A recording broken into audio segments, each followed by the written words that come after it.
Ramadan recipes day 4 and today we are making Malaysia's Roti John.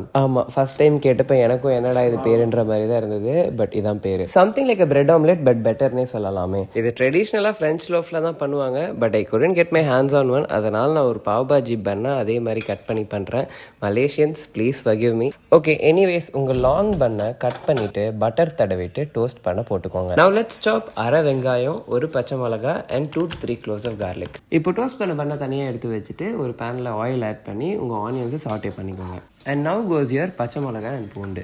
And now it's time to add your chicken. ஒரு ரொட்டி ஜானுக்கு just 100 grams of boneless chicken would do. Let's add some chili powder, salt, stir well and let the chicken cook. இப்போ ஒரு பவுலில் 3 eggs உடச்சி ஊற்றிக்கோங்க. நான் third one மறந்துட்டேன், அப்புறமா ஆட் பண்ணுவேன். கொஞ்சம் சால்ட், கொஞ்சம் பெப்பர் போட்டு நல்லா பீட் பண்ணிக்கோங்க. இப்போ நம்ம ஃபஸ்ட்டு குக் பண்ண சிக்கனை இதில் ஆட் பண்ணி மிக்ஸ் பண்ணிக்கோங்க. நான் மறந்த முட்டையை இப்போ சேர்த்துக்கிறேன். அண்ட் ஒன்ஸ் உங்களுக்கு இந்த எக்கி சிக்கனி ஆம்லெட் மிக்சர் வரும்போது முட்டையை பொரிச்சு எடுக்க போட்டுக்கலாம். And now it's time to add your bread. White side down போட்டுட்டு அந்த எக்கில் நல்லா கோட் பண்ண வச்சுக்கோங்க. And once you feel one side of your egg is cooked, அது ரொம்ப ஜென்டிலாக ஃப்ளிப் பண்ணிக்கோங்க.